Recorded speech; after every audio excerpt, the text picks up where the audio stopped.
Hi, അപ്പോൾ ഇന്നത്തെ ഞങ്ങളെ ട്രിപ്പ് കോഴിക്കോടേക്കാണ്. ഞങ്ങൾ ബസ്സിലാണ് കേട്ടോ പോണേ. അപ്പോൾ ഞങ്ങളെ ഫസ്റ്റ് ഡെസ്റ്റിനേഷൻ എന്ന് പറഞ്ഞാൽ പ്ലാനറ്റോറിയമാണ്. ഇതിൻ്റെ മുന്നിലായിട്ട് തന്നെ ഒരു സയൻസ് ബേസ്ഡ് പാർക്ക് ഉണ്ടായിരുന്നു കേട്ടോ. അത് നല്ല രസമുണ്ടായിരുന്നു. അതേപോലെ തന്നെ മിറർ മാജിക് റൂമും ഉണ്ടായിരുന്നു കേട്ടോ. മിറർ മാജിക് റൂം നല്ല അടിപൊളിയായിരുന്നു, നല്ല രസമുണ്ടായിരുന്നു.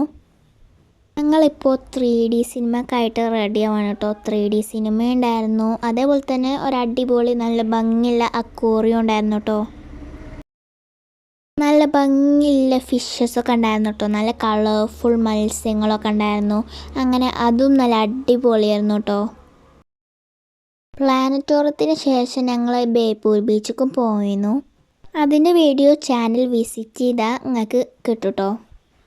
പിന്നെ ഒരു മെറൈൻ എക്സിബിഷൻ ഉണ്ടായിരുന്നു കേട്ടോ. അപ്പോൾ അത് നല്ല അടിപൊളിയായിരുന്നു. ഇതാണ് ഫോർട്ട് കൊച്ചിയിലത്തെ ചൈനീസ് ഫിഷിംഗ് നെറ്റ്, അതൊക്കെ ഉണ്ടായിരുന്നു കേട്ടോ എക്സിബിറ്റിൽ. ഡിജിറ്റൽ ക്വിസും പിന്നെ വേറെ കുറേ സയൻസ് ബേസ്ഡ് ആയിട്ടുള്ള സംഭവങ്ങളൊക്കെ ഉണ്ടായിരുന്നു കേട്ടോ. പ്ലാനറ്റോറിയാണ് ഇത് മെയിൻ. പക്ഷെ എനിക്ക് വീഡിയോ കിട്ടിയില്ല കേട്ടോ, വീഡിയോ എടുക്കാൻ പറ്റിയില്ല.